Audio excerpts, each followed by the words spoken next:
ओम श्री गणेशाय नमः। जय श्री हरि विष्णु भगवान। जय महालक्ष्मी माता। स्कंद पुराण के वैष्णव खंड के वैशाख मास महात्म्य का 22वां अध्याय। पितरों की मुक्ति।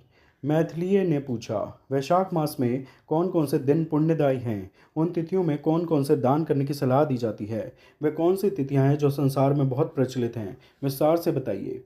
श्रुतदेव ने कहा, वैशाख में जब सूर्य मेष राशि में रहता है तो सभी 30 तिथियां पुण्यदायी होती हैं।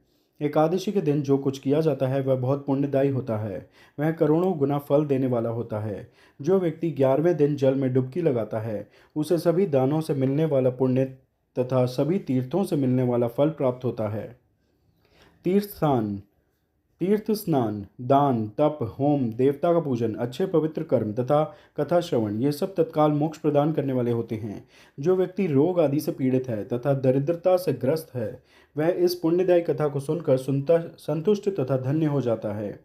जो व्यक्ति इन शुभ दिनों में स्नान और दान पुण्य किए बिना बिताता है वह गौ हत्यारा और माता पिता का वध करने वाला या कृतघ्न घोषित किया जाता है। जलाशय हमारी पहुंच में है, हमारा शरीर हमारे अपने नियंत्रण में है। माधव की मानसिक सेवा करनी चाहिए। समय बहुत उत्तम है, गुणों से युक्त है तथा पुण्यात्मा पुरुष दया से पूर्ण है। फिर कौन है जो माधव भगवान वैशाख मास की सेवा नहीं करता? वैशाख में पवित्र अनुष्ठान गरीब, अमीर, लंगड़े, अंधे, नपुंसक, विधवा, पुरुष, महिलाएं, किशोर, युवा, वृद्ध और बीमार व्यक्ति द्वारा बड़ी आसानी से किया जा सकता है। इस मास के आगमन पर ये सभी शुभ कर्म करो। कौन ऐसा है जो इसके लिए प्रयत्न नहीं करेगा? उस मनुष्य से अधिक शुभ कौन है? जो इन सरल कर्मों को नहीं करता वह अधम मनुष्य है। इसमें कोई संदेह नहीं है कि उसके लिए नरक सुलभ है।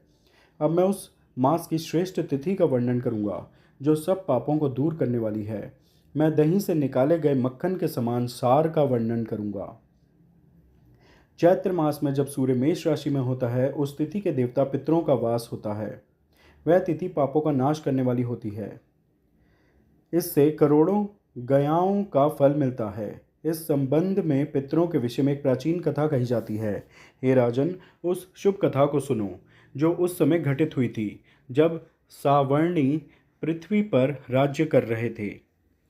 समस्त धर्मों से रहित 30वें कलयुग के अंत में आनर्त देश में धर्मवर्ण नाम से विख्यात एक ब्राह्मण रहता था। हे राजन, उसी कलयुग के प्रथम चतुर्थांश में ऋषि ने देखा कि लोग पाप में लिप्त हो गए हैं। कलयुग के उस समय में जब विभिन्न जातियों के लिए निर्धारित धर्मों से रहित था, एक बार वे पुष्कर नामक पवित्र स्थान पर गए जहाँ महानुभाव ऋषिगण मौन व्रत के साथ साथ एक सत्र दीर्घकालिक यज्ञ में लगे हुए थे। ऋषियों ने शास्त्रार्थ किया। उनमें से कुछ जो धार्मिक अनुष्ठान करने की आदि थे कलयुग की प्रशंसा करने लगे। हे राजन, जो पुण्य कृतयुग में एक वर्ष में माधव को प्रसन्न करने में प्राप्त होता था वही पुण्य त्रेता युग में एक मास में तथा द्वापर में एक पखवाड़े में प्राप्त हो जाता है। कलयुग में भगवान विष्णु का स्मरण करने से 10 गुना पुण्य प्राप्त होता है। कलयुग में थोड़ा सा भी पुण्य करने से करोड़ों गुना लाभ होता है। दया और पुण्य से रहित, दान और पवित्र कर्मों से रहित कलयुग में जो मनुष्य दया करके एक बार भी हरि का नाम लेकर दान करता है वह निश्चय ही ऊपर जाता है। वैसे ही जो मनुष्य अकाल के समय अन्न देता है वह भी ऊपर जाता है।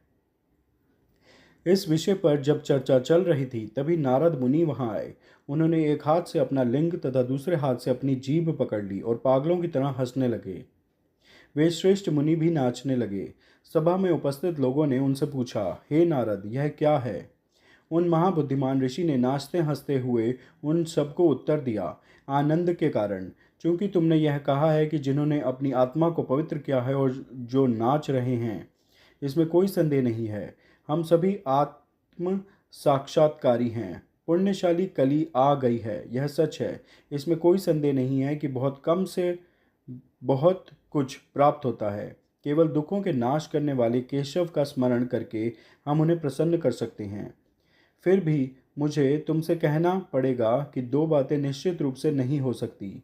प्रिय पुत्रों, लिंग कामुक प्रवृत्ति पर अंकुश और जीभ पर स्थायी रूप से अंकुश। यदि ये दोनों किसी के वश में हो जाएं तो वह जनार्दन बन जाएगा। इसलिए कलयुग के आगमन के समय तुम सभी को यहाँ नहीं रहना चाहिए। इस विधर्मी भरत को छोड़कर जहाँ भी तुम्हारा मन प्रसन्न हो वहाँ चले जाओ। उनके ये वचन सुनकर पुण्यात्मा मुनियों ने सत्र समाप्त किया और अपनी इच्छा अनुसार चले गए। उनकी बात सुनकर धर्मवर्ण को भी देश त्यागने की इच्छा हुई। उसने कलयुग में हो रहे दुष्कर्मों का निरीक्षण करने के लिए तेजस्विता बढ़ाने वाले पवित्र अनुष्ठान का पालन किया। उसने अपनी लाठी और जलपात्र उठाया तथा छाल के वस्त्र और जटाएं पहनकर आगे बढ़ा। मन में आश्चर्य उत्पन्न हुआ और उसने क्रूर लोगों और अत्याचारी दुष्टों को पाप कर्मों में लिप्त देखा। सभी ब्राह्मण विधर्मी हो गए और शूद्र सन्यासी हो गए। पत्नी पति से घृणा करने लगी और शिष्य गुरु से घृणा करने लगा। नौकर स्वामी का हत्यारा बन गया और बेटा पिता की हत्या में लगा हुआ था। सभी ब्राह्मण अधिकांशतः शूद्रों के समान हो गए। सभी गायें बकरियों के समान हो गईं। वेद लोक कथा बन गए और शुभ पवित्र अनुष्ठान वेदों आदि में वर्णित सामान्य दैनिक गतिविधियों की तरह अपमानित हो गए। दुष्ट आत्माएं, भूत प्रेत, पिशाच, लाभ देने वाले देवता बन गए। पाप कर्मों में लिप्त क्रूर लोग केवल उन्हीं की सच्चे मन से पूजा करने लगे। सभी लोग यौन संबंधों में उत्सुक थे, यहाँ तक कि इसके लिए अपने प्राणों को भी त्यागने को तैयार थे। उन्होंने झूठी शपथ खाई। वे सभी मन से कपटी थे। कलयुग में मन में हमेशा एक बात रहती थी, कथन में दूसरी और कर्म में भी दूसरी। सबके लिए विद्या, उच्च शिक्षा केवल स्वार्थ सिद्धि का साधन मात्र रह गई थी। राजमहलों में भी वह पूज्यनीय हो गई थी।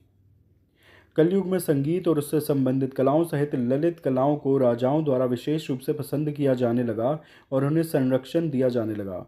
निम्न और घटिया कलाओं को बहुत अधिक सम्मान दिया जाने लगा, जबकि श्रेष्ठ कलाओं को नहीं। कलयुग में वेदों को अच्छी तरह जानने वाले सभी ब्राह्मण दरिद्र हो जाएंगे। भगवान विष्णु की भक्ति प्रायः अनुपस्थित हो जाएगी। प्रत्येक पवित्र स्थान विधर्मियों का प्रमुख निवास स्थान बन गया। शूद्र धर्म के व्याख्याता बन गए। कलयुग में वे जटाधारी तपस्वी बन गए। सभी लोग अल्पायु थे। सभी लोग क्रूर बदमाश बन गए थे। सभी धर्म के व्याख्याता होने का दावा करते थे और सभी चोरी और लूटपाट में आनंद महसूस करते थे। लोग चाहते हैं कि दूसरे लोग उनकी पूजा करें। वे दूसरों पर व्यर्थ आरोप लगाने और उनकी निंदा करने में लगे रहते हैं। यदि किसी के घर स्वामी या मालिक आ जाएं तो दूसरे लोग उससे ईर्ष्या करने लगते हैं।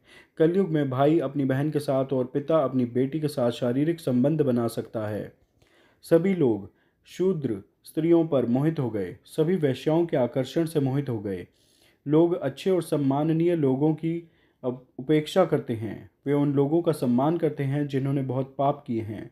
मूर्खतापूर्वक जिद्दी लोग अच्छे लोगों की एक भी गलती को उत्सुकता से उजागर कर देते हैं। पापियों के अवगुण और दोष ही सद्गुण कहे जाते हैं। कलयुग में सद्गुणों से रहित सभी लोग केवल अवगुणों को ही ध्यान में रखते हैं। लोगों में जोंक का गुण आ गया है जो केवल रक्त पीती है, दूध नहीं पीती, यहाँ तक कि पानी भी नहीं पीती। औषधियाँ अपनी शक्ति खो देती हैं। ऋतुएं विपरीत रूप से बदल जाती हैं। सभी राज्यों में अकाल पड़ा हुआ है। कोई भी महिला सही समय पर बच्चे को जन्म नहीं दे रही है। कलयुग में पुरुष अभिनेताओं और नर्तकियों की कलाओं में बहुत आनंद और रुचि लेते हैं। मूर्ख और बेवकूफ़ लोग प्रतिष्ठित लोगों को अपना सेवक समझते थे। वे लोग जो गुणों में श्रेष्ठ थे और वेदों और वेदांतों के अध्ययन में लगे हुए थे। लोगों ने श्राद्ध कर्मकांड त्याग दिया था। सभी लोगों ने वेदों में वर्णित पवित्र कर्मकांड त्याग दिए थे। उनकी वाणी पर कभी भगवान विष्णु का नाम नहीं आता था। प्रेम की रोमांटिक भावना उन्हें बहुत आनंद देती थी। वे कामुक प्रकृति के गीत गाते थे। भगवान विष्णु की कोई सेवा नहीं होती थी। शास्त्रों पर चर्चा नहीं होती थी। यज्ञ के लिए कोई दीक्षा नहीं दी जाती थी।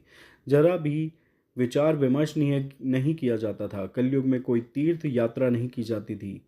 कोई दान पुण्य नहीं किया जाता था और लोगों द्वारा कोई पवित्र अनुष्ठान नहीं किया जाता था। यह आश्चर्यजनक बात थी। उन वस्तुओं को देखकर धर्म वर्ण को बड़ा आश्चर्य हुआ और वह बहुत भयभीत हो गया। सारी जाति को विनाश की ओर जाता देखकर वह दूसरे महाद्वीप पर चला गया। सभी महाद्वीपों और लोकों में भ्रमण करने के पश्चात वह बुद्धिमान ब्राह्मण एक बार जिज्ञासावश पितरों के लोक में गया।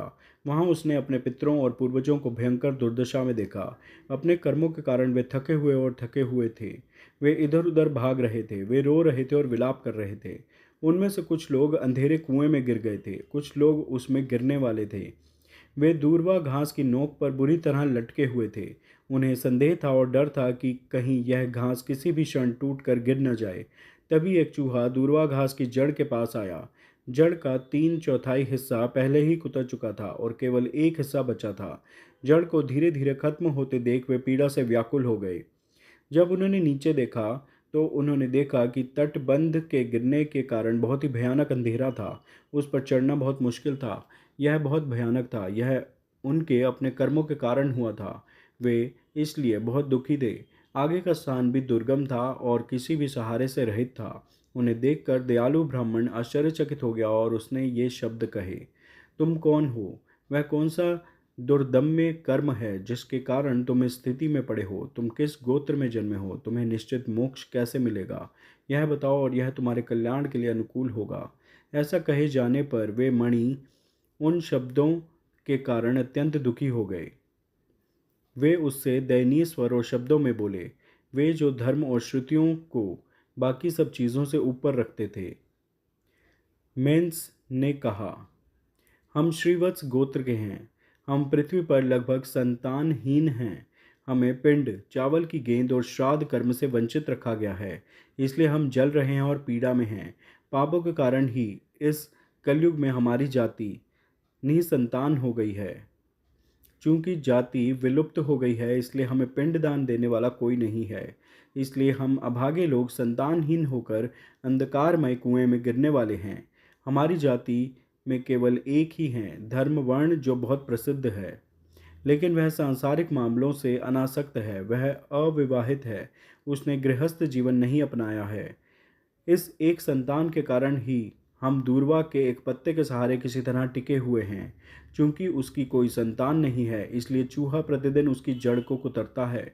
चूंकि केवल एक ही बचा है अतः घास का एक छोटा सा टुकड़ा बचा है। हे सज्जन महोदय, देखो उसे चूहा कैसे कुतर रहा है। हे प्रिय, अपने जीवन के अंत में चूहा बची हुई घास भी ले जाएगा। उसके बाद हम उस अंधकारमय कुएं में गिर जाएंगे जिसे पार करना असंभव है। अतः तुम पृथ्वी पर जाओ और गृहस्थ जीवन से विमुख ऋषि धर्म वर्ण को अपने वचनों द्वारा समझाओ, क्योंकि हम उनकी दया के पात्र हैं। आपके पूर्वज अत्यंत व्यथित हैं। वे नरक में गिर गए हैं। मैंने उन्हें दूरवा की धार से लटका हुआ देखा था और वे अथाह कुएं के अथाह अंधेरे में गिरने वाले थे। वह दूरवा इस परिवार का प्रतीक है। हे ऋषिवर, चूहा काल है और वह प्रतिदिन इसकी जड़ को कुतरता है। परिवार धीरे धीरे विनाश की ओर बढ़ रहा है। अब केवल आप ही बचे हैं। इसलिए हे ऋषिवर, यद्यपि 3/4 दूरवा घास नष्ट हो गई है, फिर भी एक भाग अभी भी बचा हुआ है, क्योंकि आप पृथ्वी पर विद्यमान हैं। जैसे जैसे आपका जीवन समाप्त होता है, चूहा थोड़ा थोड़ा करके खाता रहता है। जब आप अंततः मरेंगे तो आप और हम दोनों एक साथ अंधकार के गहरे कुएं में गिरेंगे, क्योंकि परिवार सभी संतानों से रहित हो जाएगा। अतः तुम गृहस्थ जीवन अपनाओ और परिवार बढ़ाओ। इससे तुम्हारा और हमारा उत्थान अवश्य होगा। अनेक पुत्रों की खोज करनी चाहिए ताकि उनमें से कम एक गया में जाए, अश्वमेध यज्ञ करे या काले रंग के बैल का अनुष्ठान करके उसे मुक्त करे। यदि उनमें से कोई भी वैशाख, माघ या कार्तिक मास में हमारे लिए तीर्थ स्नान, श्राद्ध या दान पुण्य करे तो हम नरक से मुक्त हो जाएंगे।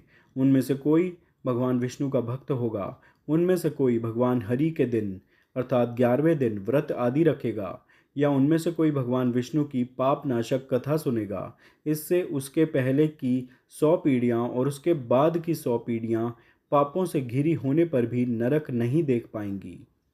ऐसे अनेक पुत्र जो दया और पवित्र संस्कारों से रहित हैं, किस काम के?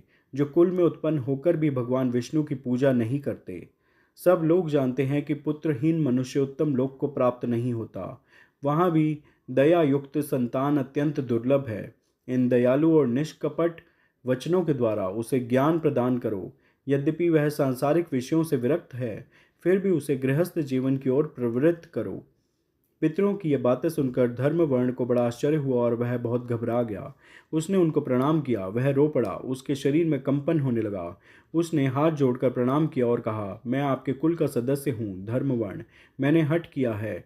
यज्ञशाला में मैंने महापुरुष नारद के वचन सुने कि कलयुग में किसी का भी जीभ और जननेन्द्रिय जननेंद्रिय पर नियंत्रण नहीं है।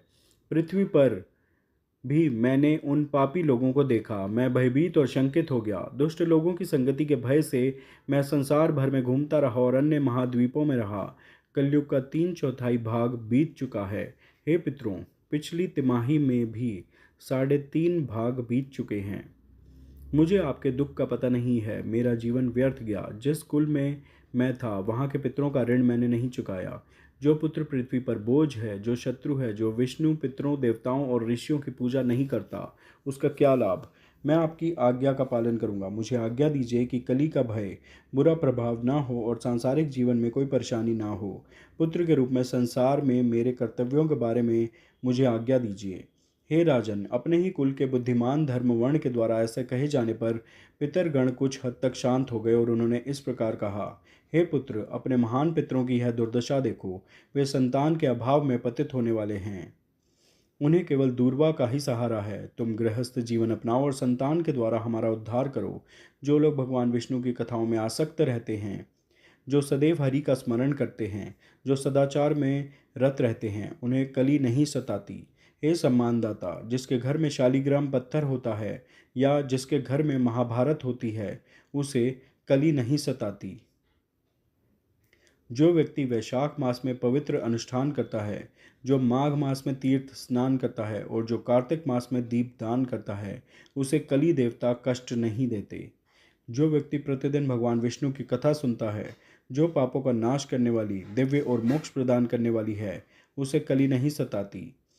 कली उस व्यक्ति को नहीं सताती जिसके घर में वैश्वदेव यज्ञ होता है, जिसके घर में सुंदर तुलसी का पौधा होता है और जिसके आंगन में सुंदर गायें, शुभ गायें होती है। अतः इस युग में भय की कोई बात नहीं है, यद्यपि यह पापों से भरा हुआ है। हे प्रिय पुत्र, शीघ्र ही पृथ्वी पर जाओ। यह माधव वैशाख मास जब सूर्य मेष राशि में रहता है तब सबकी सहायता करने वाला है। जब सूर्य मेष राशि में रहता है तब सभी 30 चंद्र दिन पुण्यदायी होते हैं। इनमें से प्रत्येक तिथि में किया गया पुण्य करोड़ों करोड़ गुना पुण्य देता है। वहाँ भी चैत्र मास की अमावस्या मनुष्यों को मोक्ष प्रदान करने वाली है। यह पितरों और देवताओं को प्रसन्न करने वाली वस्तु है। इससे तुरंत मोक्ष की प्राप्ति होती है। जो लोग उस दिन चावल के लड्डू और 1 लोटा जल अर्पित करके पितरों के निमित्त श्राद्ध करते हैं, उन्हें अक्षय फल की प्राप्ति होती है। हे पुत्र, यदि चैत्र मास की अमावस्या को श्राद्ध किया जाए तो वह गया में किए गए श्राद्ध के समान पुण्यदायी होता है तथा उसका लाभ करोड़ों गुना अधिक होता है। चैत्र मास की अमावस्या को यदि केवल साग से भी श्राद्ध किया जाए तो वह गया में किए गए 1 करोड़ श्राद्धों के समान फलदायी होता है। इसमें कोई संदेह नहीं है। जो मनुष्य चैत्र मास की अमावस्या को कपूर और अगरबत्ती से सुगंधित मीठे पेय से भरा बर्तन पितरों को अर्पित नहीं करता, वह पितृ हत्यारा होता है। इसमें कोई संदेह नहीं है। जो व्यक्ति चैत्र मास की अमावस्या के दिन मीठे पेय के साथ बांस का अंकुर अर्पित करता है तथा बड़ी श्रद्धा से श्राद्ध कर्म करता है, वह कुल का उत्थान करता है। जल कलश के दान से पितरों के लोक में अमृतमयी नदी बहेगी, जिसमें पका हुआ चावल, दाल, घी, मीठी खीर, चाटने पीने योग्य खाद्य पदार्थ तथा उस नदी के दलदली तल में श्राद्ध, दान आदि देने वालों के लिए दूध की खीर होगी। इसलिए हे महाबुद्धिमान, जल्दी से जाओ और जब अमावस्या आए तो 1 लोटा जल के साथ श्राद्ध और चावल की खीर का प्रसाद चढ़ाओ। सबकी सहायता करने के उद्देश्य से गृहस्थ जीवन अपनाओ। धर्म, अर्थ और काम के संबंध में संतुष्ट रहो। उत्तम संतान उत्पन्न करो। इसके बाद तुम तपस्वी का जीवन अपनाओगे और अपनी इच्छा अनुसार सभी महाद्वीपों में विचरण करोगे। पितरों की इस प्रकार आज्ञा पाकर ऋषि शीघ्रतापूर्वक पृथ्वी पर चले गए। चैत्र के पुण्य मास में जब सूर्य मेष राशि में था तब उन्होंने प्रातःकाल पवित्र स्नान किया। उन्होंने पितरों, देवताओं और ऋषियों को जल से तर्पण किया। उन्होंने पापों को नष्ट करने वाले जल पात्र से श्राद्ध कर्म किया। इस प्रकार उन्होंने पितरों को बिना किसी प्रतिफल के मोक्ष दिलाया। उन्होंने एक पतिव्रता स्त्री से विवाह किया और पुत्रों को जन्म दिया। उन्होंने पापों को नष्ट करने वाली उस तिथि को संसार में बहुत प्रसिद्ध किया। फिर वे स्वयं प्रसन्नतापूर्वक गंधमादन के पास गए। इसलिए चैत्र मास की दर्श अमावस्या नामक यह तिथि अत्यंत पुण्यदायी है। इसके समान कोई अन्य तिथि देखने या सुनने में नहीं आती। स्कंद पुराण के वैष्णव खंड के वैशाख मास महात्म्य का 22वां अध्याय पूर्ण हुआ। आप सब प्रेम से मेरे साथ बोलिए, जय श्री हरि विष्णु भगवान, जय महालक्ष्मी माता। कृपया इस वीडियो को लाइक और शेयर करें व चैनल सब्सक्राइब करें। धन्यवाद। हरे कृष्णा।